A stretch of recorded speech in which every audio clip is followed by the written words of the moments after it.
India is really, like right now, the land of opportunities, right? As in the country demographically, like we have the highest number of 20 to 30 year olds on the planet.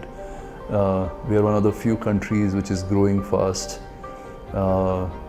We have a stable government. I mean, these are all good combination for a country to do well, and then in the sense also give opportunities for entrepreneurs to come and build something out.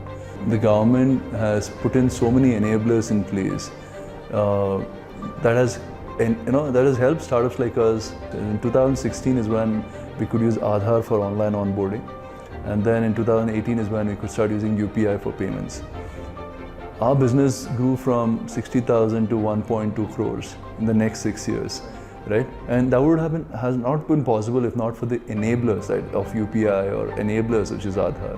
So I think government has done enough. I mean, I think it's now the onus is really on the private side, like for entrepreneurs to actually come up to the moment and build, like I said earlier, resilient businesses.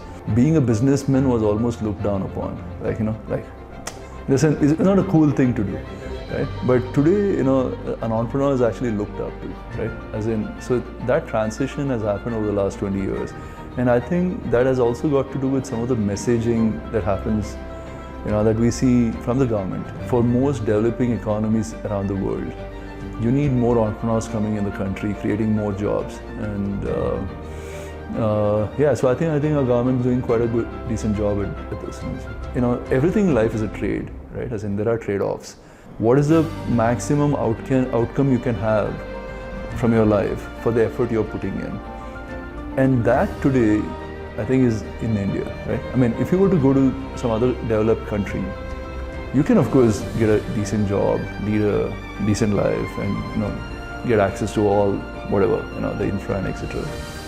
But if you were to sit back 30 years from now and look at your life and say, where could I have had